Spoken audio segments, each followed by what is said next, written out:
नमस्कार, पॉलिटिकल पंचायत में आपका स्वागत है। मैं हूं प्रदीप डबास। प्रदेश कांग्रेस ने आज सूबे की बीजेपी जेजेपी गठबंधन सरकार को कई मोर्चों पर घेरने की कोशिश की। कांग्रेस विधायक दल के नेता भूपेंद्र सिंह हुड्डा पार्टी की विधायक दल की बैठक के बाद पत्रकारों से रूबरू हुए। उन्होंने कहा कि आज प्रदेश में सबसे खराब स्थिति किसान की है। किसानों को डीएपी के लिए लाइनों में लगना पड़ रहा है, बाजरे की खरीद ठीक से हुई नहीं और प्रदेश में बेरोजगारों को लेकर कांग्रेस की ओर से सवाल भी उठाया गया। उनका कहना है कि देश में किसी भी राज्य में 5 साल में डोमिसाइल नहीं दिया जाता, तो यह व्यवस्था हरियाणा में क्यों है। कांग्रेस ने प्राइवेट नौकरियों में 75% आरक्षण के कानून को युवाओं के लिए एक छलावा बताया है। 18 नवंबर को जींद में विपक्ष आपके समक्ष कार्यक्रम का आयोजन भी किया जाएगा, ये उन्होंने बताया। लेकिन इन तमाम मुद्दों के बीच कांग्रेस के भीतर की सियासत भी कैसे छिपी रह सकती है। इलाहाबाद उपचुनाव में मिली हार पर पार्टी के भीतर चल रही सियासत ऐसा लगता है अब खुलकर सामने आ गई है। चुनाव में पार्टी को मिली हार पर हुड्डा कहते हैं कि प्रत्याशी ठीक होता और चुनाव ठीक से लड़ा जाता तो नतीजे बदले जा सकते थे। आज चर्चा कांग्रेस के भीतर की सियासत को लेकर भी करेंगे और सवाल ये भी रहेगा कि तमाम बड़े मुद्दों के बीच क्या कांग्रेस का एकजुट नहीं हो पाना सरकार के लिए कुछ राहत का काम कर रहा है।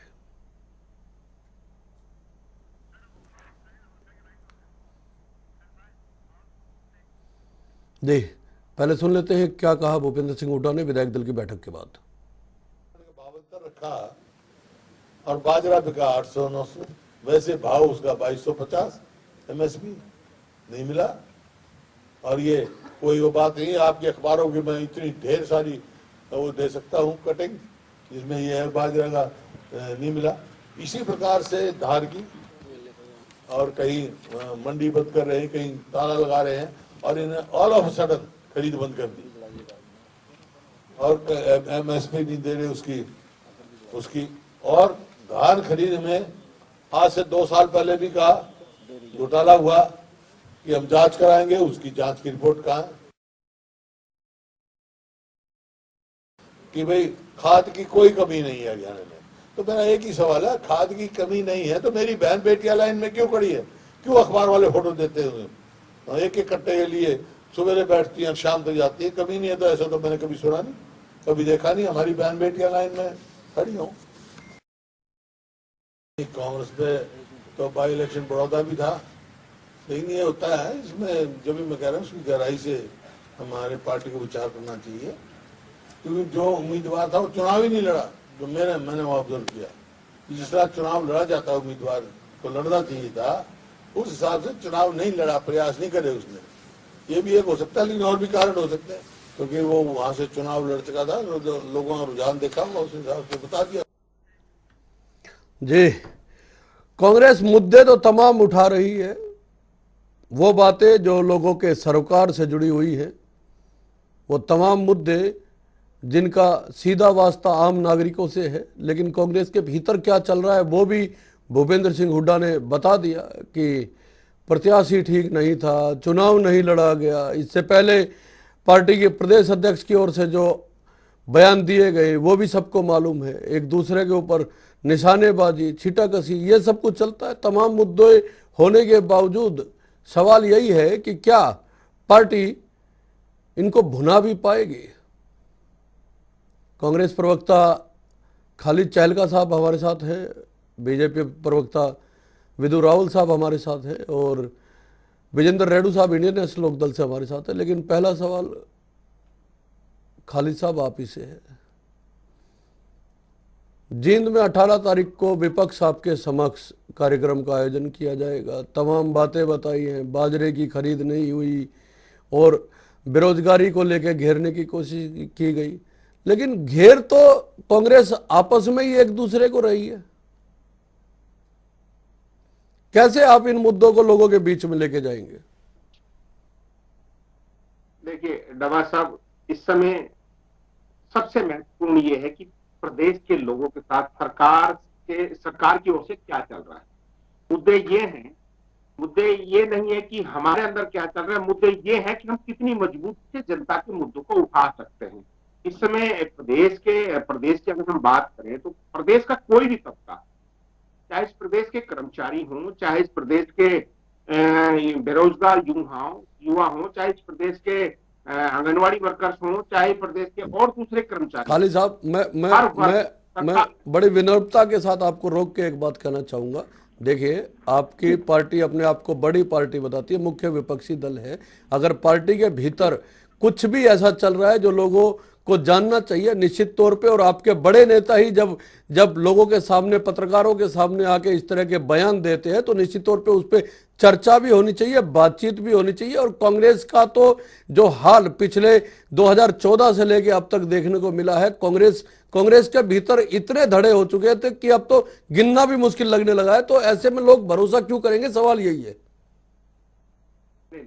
भरोसे की जहां तक आप बात करते हैं, मेरी बात आती है, मतलब महत्वपूर्ण ये है कि हमारे प्रदेश के लोगों के साथ सरकार की ओर से क्या चल रहा है। अब आपके सवाल की बात हम करते हैं। आपने कहा कि आपकी पार्टी इतनी बड़ी है, ये तो कहते नहीं है लोग, ये इतिहास है कि लगभग 135 साल पुरानी पार्टी है जिसका एक इतिहास है। वो इतिहास इसलिए है कि लोगों के लिए, लोगों के द्वारा चुनी हुई सरकारें कांग्रेस पार्टी ने चलाई और लोगों के लिए चलाई। ये चीज आपकी इससे सहमत हो। कुछ चीजें कुछ नेताओं के बीच में, जैसे बीच में एक बात चली कि जो कार्यक्रम अभी हमारे विपक्ष प्रतिपक्ष नेता श्री भूपेंद्र सिंह हुड्डा जी कर रहे हैं, उसको लेकर ये खबर फैलाई गई, मीडिया में ये खबर फैलाई गई, विपक्ष में ये खबर फैलाई गई कि इसको लेकर प्रदेश की कुमारी शैलजा जी ने ये कहा कि ये कार्यक्रम पार्टी का नहीं है, जिसका स्पष्टीकरण बहुत अच्छे तरीके से हमारी अध्यक्षा बहन कुमारी शैलजा जी ने चंडीगढ़ में प्रेस कॉन्फ्रेंस के सामने दिया। उन्होंने कहा कि मैंने कभी ये नहीं कहा कि जो कार्यक्रम हमारे नेता प्रतिपक्ष कर रहे हैं वो कांग्रेस का कार्यक्रम नहीं है। ये चीजें कहां से आई, इसके बारे में बड़ा स्पष्ट तरीके से कहा। आज भी अगर कोई चीज ऐसी लगती है कि पार्टी के नेताओं के बीच में कोई चीज है, ये संभव हो सकता है, पॉसिबल हो सकता है, किसी भी पार्टी में होता है। कुछ चीजें मनमुटाव या कुछ वैचारिक चीजें हो जाती है, लेकिन पार्टी का जो एजेंडा है उससे हमारा कोई भी नेता, पार्टी का एजेंडा है जनता के हितों के लिए जनता की बात करना, जनता की ही बात करना और जनता के लिए सरकार चलाने की कोशिश करना, सरकार जो है उसको चलवाने की कोशिश करना। नहीं, सवाल तो यही है ना कि पार्टी का एजेंडा तो जब काम करेगा ना, जब आपके नेता अपने एजेंडे से पीछे हटेंगे, जब नेताओं के अपने एजेंडे होंगे। आप ही की पार्टी की नेता प्रदेश अध्यक्ष का यह कहना था कि मेरे खून में कांग्रेस है, किसी और के में कितनी है कितनी नहीं है ये मैं नहीं जानती हूं। जब उनको हटाने की मांग को लेकर आला कमान के सामने विधायकों की परेड करवाई गई थी और बोला गया था कि इनको हटाइए और हुड्डा साहब को लेके आइए, तब खून में कांग्रेस होने की बात भी आई थी। नहीं, ये चीज है, अगर ऐसा है, ये तो हुआ था कि कुछ पार्टी के विधायकों ने अपनी बात रखने के लिए केंद्रीय नेतृत्व को मिले थे, लेकिन उसको देखने का और समझने का एक नजरिया है। नेतृत्व से प्रदेश में हो रहे हालातों को लेकर और नेतृत्व के द्वारा डायरेक्शन लेने के लिए सब चीजें हुई थी।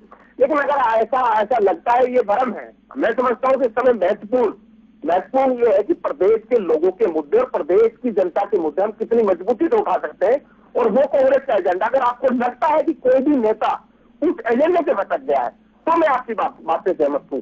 सभी लोग अपने अपने तरीके से प्रदेश के लोगों की और प्रदेश के जो एजेंडे हैं, प्रदेश के जो इसी पे विदु रावल साहब, ये जो हमने सवाल उठाया था, जो चर्चा में हमने सवाल उठाया था विदु रावल साहब, कि मुद्दे बड़े हैं, बेरोजगारी का है, स्वास्थ्य का मुद्दा उठाया, किसानों का मुद्दा उठाया। मुद्दे तो बहुत बड़े बड़े मुद्दे हैं जिनको लेके आपकी सरकार को घेरने की कोशिश कांग्रेस कर रही है। लेकिन आपके लिए राहत की बात सिर्फ इतनी है कि ये पार्टी एकजुट नहीं है, तो आपके लिए थोड़ा सा सांस लेने का स्थान बन पा रहा है और सड़कों पे नहीं आ पा रहे हैं, वरना तो आपके खिलाफ तो मुद्दे कांग्रेस और इंडियन नेशनल लोकदल लेके खड़े हैं।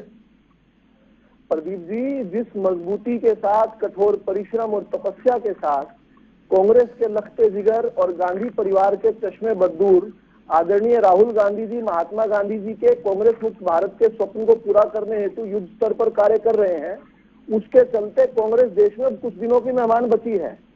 दूसरी बात, जिस प्रकार से भूपेंद्र सिंह हुड्डा ने अपने आप को G23 में के दरकिनार नेताओं में स्थापित कर दिया है और वो पगड़ी का रंग उनका बदलवा दिया उन G23 के नेताओं ने, उससे लगने लगा है कि हुड्डा साहब भी कांग्रेस के अंदर चंद दिनों के मेहमान हैं।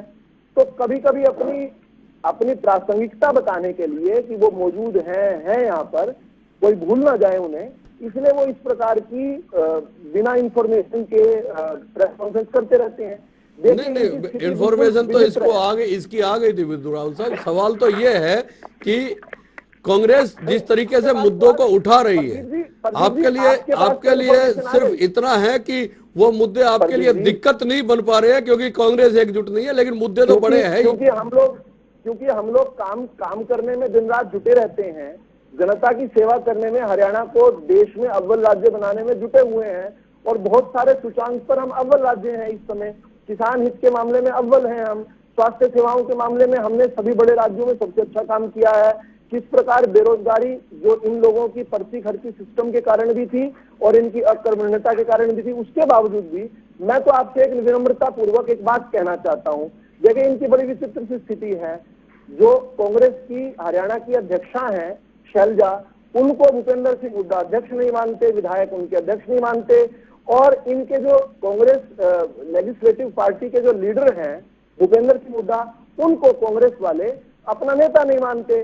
तो इनकी तो डूबती किश्ती में हुई, इनके पास है कुछ नहीं, इन पे जनता का कोई समर्थन नहीं, जनता इनको पसंद नहीं करती। लेकिन सूत ना कपास जुलाहों में लट्ठम लट्ठा, जुलाओ में लट्ठम लट्ठा। मैं खालिद साहब आपसे इसका जवाब लूंगा, लेकिन विजेंद्र रेणु साहब को मैं जोड़ लेता हूं चर्चा में। रेणु साहब, हुड्डा साहब तो साफ कह गए हैं कि पार्टी के प्रत्याशी ने अपना चुनाव ठीक से नहीं लड़ा और प्रत्याशी का चुनाव भी ठीक से नहीं है, वरना तो आप जीत ही नहीं पाते। जीत तो कांग्रेस की होनी थी। अगर मिलके चुनाव लड़ते हो तो कांग्रेस ने एक किस्म से बाय दे दिया आप लोगों को। प्रदीप जी, देखिए, हरियाणा प्रदेश दो पार्टों के बीच में पिस रहा है। इसमें पहला पार्ट कांग्रेस पार्टी जी। हरियाणा प्रदेश की जनता ने कांग्रेस को 31 विधानसभा जितवाने का काम किया, इस आशा, उम्मीद और भरोसे के साथ कि ये हमारे हित की आवाज उठाएंगे, हमारे लिए कुछ न कुछ भलाई का काम करेंगे। गौर तलब है कि सरकार इनकी नहीं बन पाई, तो विपक्ष की इनको जिस प्रकार से भूमिका निभानी चाहिए थी, सरकार के प्रति खड़े होकर के सरकार की कमजोरियों को जनता के सामने उठाना चाहिए था, उनको ठीक करवाने का काम करवाना चाहिए था। ये किसी भी स्तर पर अपना फर्ज निभाने में कामयाब नहीं हुए। और दूसरी सबसे बड़ी बात, देखिए कितने बड़े बड़े और कितने जन विरोधी फैसले भारतीय जनता पार्टी द्वारा लिए जा रहे हैं, किए जा रहे हैं, लेकिन कहीं भी चुराए पे जो है कांग्रेस पार्टी इसकी आवाज को दबंगता के साथ उठाने में सफल नहीं रही है।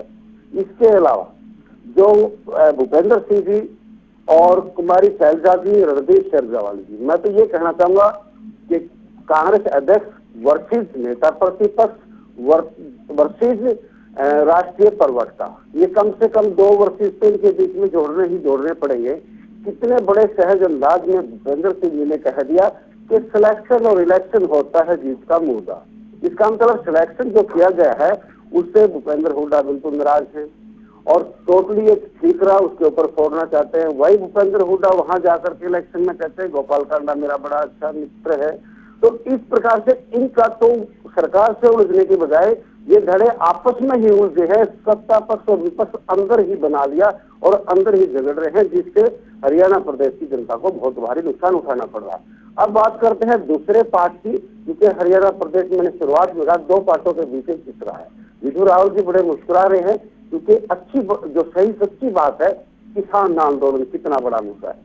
किसी भी प्रकार से सरकार के ऊपर थोड़ी सी भी संवेदना इसमें बची नहीं है और 1 साल से ऊपर का समय हो गया है, कहीं से इसकी चेतना जागृत नहीं हो रही है। बड़े दुर्भाग्य की बात है, देश का अन्नदाता सड़कों पर मरने को मजबूर है। 700 साढ़े 700 किसानों के खून से रंगी हुई कुर्सी के ऊपर बैठ करके कैसे शासन कर रहे हैं, समझ से परे की बात। चलिए इसका जवाब तो ले लेंगे, पहले खालिद साहब से जवाब ले लेते हैं। 1 मिनट और जी जी। महंगाई कहाँ पहुंच गई है, महंगाई कहाँ पहुंच गई। 2014 में जो चीज 10 रुपए की होती थी, आज वो 3 गुने से बढ़कर के 35 रुपए की हो चुकी है। और इसके एवज में सरकार कोई भी अपनी जो है ना चेतना जागृत नहीं करती कि किस प्रकार से इस महंगाई को कंट्रोल किया जाए। बेरोजगारी में हरियाणा प्रदेश पूरे हिंदुस्तान में नंबर 1 पर 35% के ऊपर आ चुका है। कोई मैं कह रहा हूँ ना, ये मुद्दे तो है ऐसे जो विपक्ष अगर ठीक से उठाए, वही बात आप कह रहे हैं, वही बात जो है खालिद साहब से मैं पूछना चाह रहा हूँ। खालिद साहब, इतने सारे मुद्दे होने के बावजूद पार्टी एक नहीं है, इस वजह से आप लोग जो है वो बाय दे रहे हैं सरकार को। देखिए, मैं पहले आपकी बात का जवाब दूं। पहले मैं प्रोफेसर साहब जो कह रहे थे थोड़ा उनके बारे में।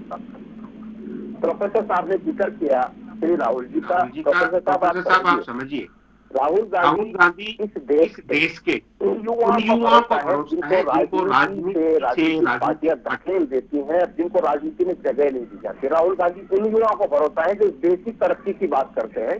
राहुल गांधी उस परिवार से ताल्लुक रखते हैं जिसने इस बात में के लिए अपना बलिदान दिया है।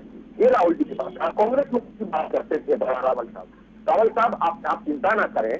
अब थोड़ा सा मैं आपके पास बताए, जो अहंकार है आप लोगों का, जो आपके रोजाना नित्य नए रोज फैसले आप लेते हैं इस जनता के खिलाफ, वो जो आपके कर्म कांड है वो आपको देश से और इस सत्ता से डिजिटल करा लेंगे। हमें एक मिनट, हमें इसमें इनकार नहीं है कि सत्ता की अदला बदली होती रहती है। देश के लोग बड़े महान हैं, सत्ता से लोगों को हटाते भी रहते हैं और लाते भी रहते हैं। आपने जो अपने कामों की बात करी रावल साहब, आप समझिए हरियाणा इस देश के अंदर बेरोजगारी में पूरे टॉप पर है। इस देश के अंदर कर्मचारियों का और विरोध सबसे हम ऊपर है। इस देश में महंगाई को लेकर जो महंगाई एक तरफ किसानों को सेध रही है, वही दूसरी तरफ आप समझते इस देश के अंदर महंगाई का क्या आलम है? आप समझते एक मामूली परिवार का आदमी ले लेते हैं, जवाब ले लेते हैं विदु जी। समझ सकते एक सेकंड तक आप समझ सकते हैं इस देश के अंदर एक आम व्यक्ति 100 रुपए किलो को टमाटर कैसे खरीद सकता है? ये आपका महंगाई का आलम है। आप समझ सकते हैं पेट्रोल डीजल की कीमतों की वजह से। सवाल तो यही है ना, ये सारे मुद्दे तो आप लोग उठा ही रहे हो जब से, लेकिन लोग आपके साथ जुड़ जा रहे हैं। आपकी तो जमानत नहीं बची उसमें बाई इलेक्शन में। मुद्दों की जो बात है ये मुद्दे तो आप उठाए रहे हो ना, जमानत तो इसलिए नहीं बची क्योंकि पार्टी एक नहीं है, पार्टी में आपसे खिंचान इतनी ज्यादा है। विदु साहब जवाब दीजिए। जी, ये मेरे फाजिल दोस्त हैं खालिद साहब, इनकी बातों से बहुत ज्यादा मैं भिन्न नहीं बात कहने वाला हूँ, इन्हीं की बातों को आगे बढ़ाने वाला हूँ। ये बात इन्होंने ठीक कही। राहुल गांधी जो 51-52 साल के हैं, उनको ये युवा बोलते हैं। मैं इनसे भी थोड़ा सा एक कदम आगे बढ़कर उनको शिशु और बालक बताऊंगा। एक बालक जो आज तक बड़ा ही नहीं हुआ, जिसके इंतजार में ये बैठे हैं कि वो बालक कब समझदार होगा। खैर, लेकिन इनकी दूसरी बात भी बिल्कुल ठीक है। ये इस उम्मीद में है कि किस प्रकार सत्ता की अक्कड़ बक्कड़ होगी, और ये सोचते हैं कि हम डिफॉल्ट पार्टी हैं। जब जनता के पास किसी और पार्टी को देने के लिए वोट नहीं रहेगा तो कांग्रेस को ऑटोमेटिक वोट मिल जाएगा। भूल जाइए, भाजपा के सुशासन और विकास की वजह से अब आपने अपना निश्चित स्थान विपक्ष में कर लिया है। अब बात तो इस बात की हो रही है कि कांग्रेस बचेगी कितने दिन तक, कांग्रेस कितने दिन तक अस्तित्व में रहने वाली है। बात तो ये हो रही है, जिस प्रकार से इस प्रोग्राम के शुरू में प्रदीप जी ने भी कहा कि कांग्रेस के कितने टुकड़े हो गए, असली टुकड़ा कौन सा और नकली टुकड़ा कौन सा नहीं पता चल रहा। फिर ऑक्टेवियो ओ ह्यूम द्वारा, जो आपने ठीक बताया कि 1885 में कांग्रेस को ब्रिटिश हुक्मरान जो हैं, कलेक्टर थे फैजाबाद के एओ ह्यूम, उन्होंने शुरू किया था। तो ठीक है, उन्होंने उनका ब्रिटिश भी चले गए, महात्मा गांधी जी का सपना भी पूरा हो जाएगा। कांग्रेस को खत्म करने के लिए राहुल गांधी और अब तो प्रियंका जी भी उनकी मदद कर रही हैं, दिन रात लगे हुए हैं। थोड़ी रही सही कसर जो है हरियाणा के अंदर शैलजा जी और हुड्डा जी कर रहे हैं। अभी रणदीप सुरजेवाला जी का भी नाम लिया, लेकिन मैं हैरान खालिद साहब एक सवाल ये है, खालिद साहब देखिए, ठीक है, मुद्दों की बात हो गई, कांग्रेस का क्या हाल है क्या नहीं है, वर्तमान की बात कर लेते हैं। 1885 से 2021 में आ जाते हैं। जी खालिद साहब, सवाल ये है कि 2021 आ गया है और आपकी पार्टी का प्रदेश में संगठन तैयार नहीं हुआ है। 2014 के बाद से लेके अब तक कार्यकर्ता क्यों आपके साथ जुड़ेगा? 2008 से लेकर आज से लेकर नहीं चला इनका, 2008 से लेकर इन्होंने संगठन नहीं बनाया।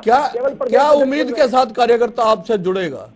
उसको क्या लगता है कि क्या उसको सम्मान मिलेगा जब आपके यहाँ पे जिला स्तर पे जितने भी संगठन होने चाहिए, प्रदेश स्तर पे संगठन ही नहीं है? ये गवाह साहब आपकी बात ठीक है कि हमारे पास इस समय संगठन नहीं है, लेकिन आपको बताना चाहता हूँ प्रदेश में इस समय नहीं, पिछले करीब 8-9 साल से संगठन नहीं है।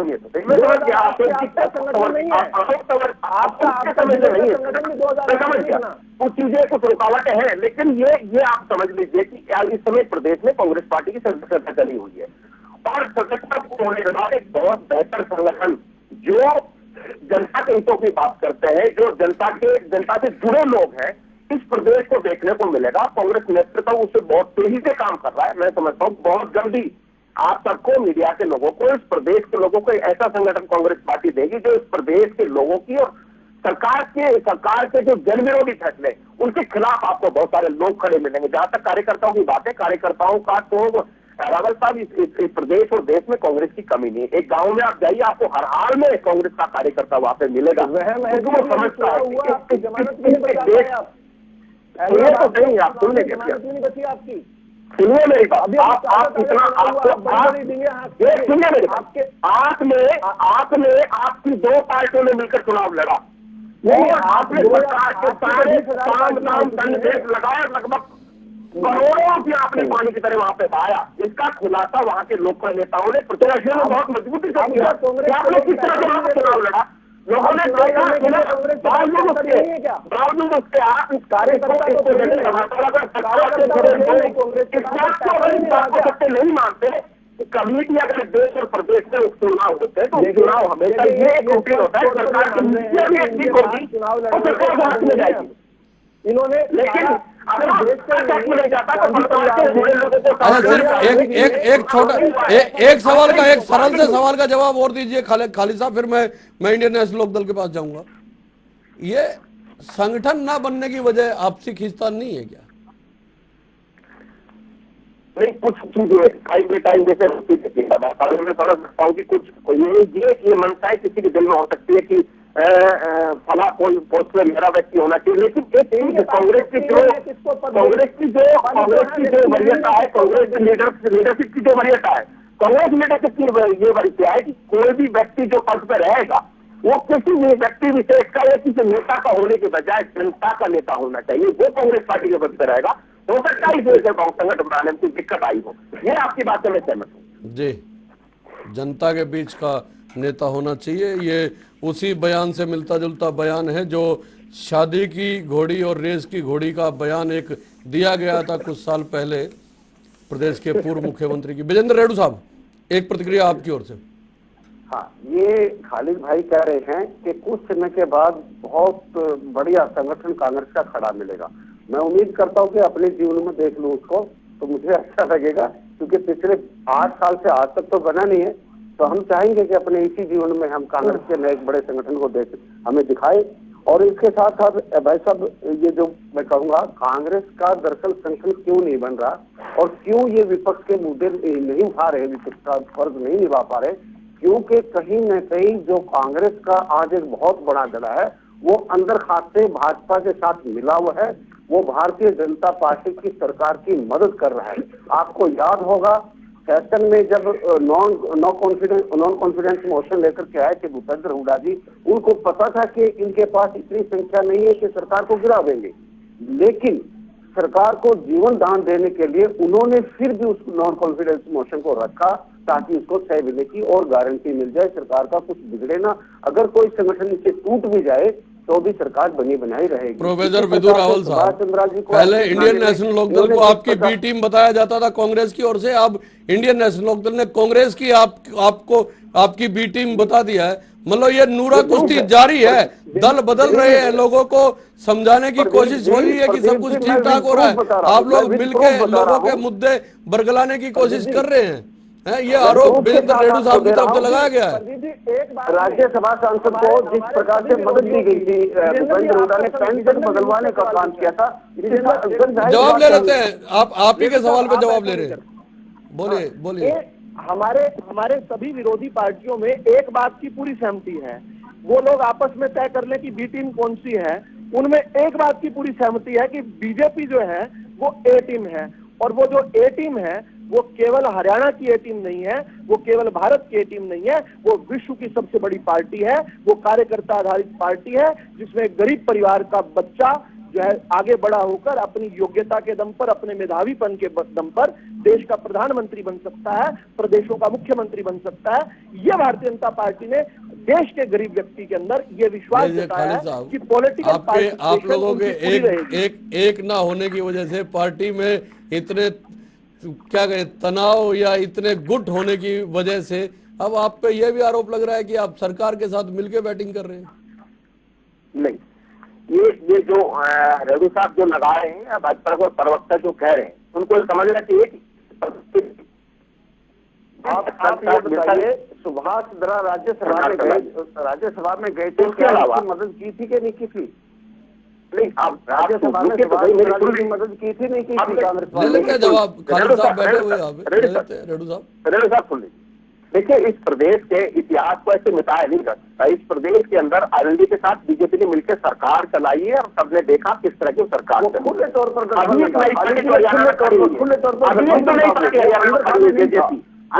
नहीं था।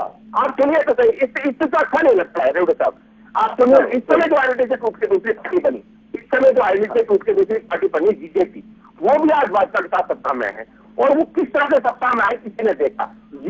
ये कहना और ये सुनना अपने आप में एक सपना है कि कांग्रेस बीजेपी की या बीजेपी कांग्रेस, ये इस प्रदेश में सबसे बड़ी और सबसे पुरानी और सबसे बड़ी गलत निर्णय को विरोध करने वाली कोई पार्टी है इस प्रदेश के अंदर, तो कांग्रेस पार्टी है जो भाजपा को हर मोर्चे पर रोकेगी, हर मोर्चे पर उनका विरोध करेगी। जो जनता के विरोध में जो फैसले लिए जाएंगे उनका हम हर मोर्चे पर विरोध करेंगे। पहले सुनने के लिए आपके लिए ठीक है, ये जो अंदर खाने लोगों को इसके साथ उंगली बताते हैं, जेजेपी के साथ हो सकती है, आरएलडी के साथ हो सकती है, क्योंकि उन लोगों ने पीछे कांग्रेस का सपना है अगर भाजपा का समर्थन करेगी तो हम आपका समर्थन नहीं लेंगे कांग्रेस वालों का। दूसरी बात, कांग्रेस का अगर ये सपना है कि अपनी इस स्वरूप में, इस हालत में और इतना जनता को इतने वर्षों तक, इतने दशकों तक ठगने के बाद हरियाणा की जनता या देश की जनता उन पर विश्वास करेगी, ये सपना भी सपना ही रह जाएगा। और मेरे दोस्त हैं खालिद जी, मैं उनका हितैषी भी हूं, उनके लिए भी ये बात, मेरी बात सुनिए, उनके लिए भी आपके लिए भी मैं आपकी बात, अब आपको 5-7 10 लोगों आपके पुराने आज वो आपकी पार्टी का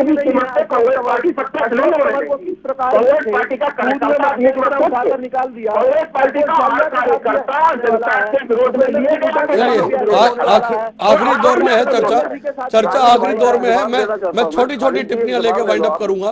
खालिद साहब, आपसे पहली टिप्पणी, लगातार कांग्रेस के भीतर की, देखिए लगातार कांग्रेस के भीतर की आपसी खींचतान लोगों के सामने आ रही है। आप मुद्दे भी उठाते हैं लेकिन उनको क्या कहे, सीधी भाषा में कहे तो उनको कैश करवाने में आप इसलिए असमर्थ हैं क्योंकि आपका संगठन नहीं है, आपके नेता आपस में लड़ते हैं। यह स्थिति कब तक बनी रहेगी? 30 सेकंड में एक जवाब दीजिए, फिर मैं उसके पास विद्रोह साहब के पास जाऊंगा उसके बाद।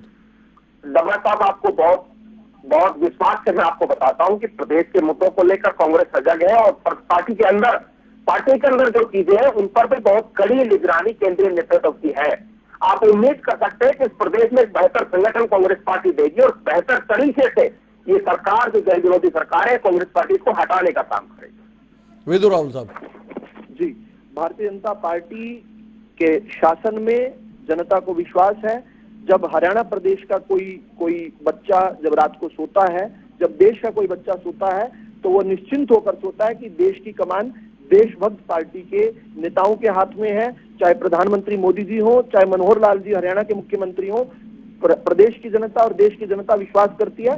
दूसरी तरफ कांग्रेस जो है, भ्रष्टाचार का तो पर्याय थी ही, अपने पिछले 7 सालों में विपक्ष में उन्होंने खुद को देश विरोधी और देशद्रोही भी साबित किया है। इसके बाद इनका कोई आगे प्राथमिकता दोहरे मापदंड पर फेल हो चुकी है। पहले 10 साल तक प्रदेश की जनता ने इनको सत्ता सौंपने का काम किया, ये फेल हुई, इनसे छुटकारा चाहा, फिर इनको विपक्ष की जिम्मेवारी दी गई तो यहाँ भी ये फेल हुई और जनता आज इनके विपक्ष की मजबूती देकर के पछता रही है और भाजपा भी अपने 7 साल के शासन में पूर्ण रूप से सवाल यही था कि क्या भारतीय जनता पार्टी जो है इन जो मुद्दे कांग्रेस की ओर से उठाए जा रहे हैं उनको लेके इसलिए निश्चिंत है क्योंकि पार्टी खुद एकजुट नहीं है, तो उस पर खालिद साहब का कहना है कि जल्दी तैयार हो जाएगा। लेकिन बीजेपी का कहना है कि प्रदेश में हर तरफ खुशहाली है, इंडियन नेशनल लोकदल कह रही है कि कहाँ खुशहाली है, बताइए जरा।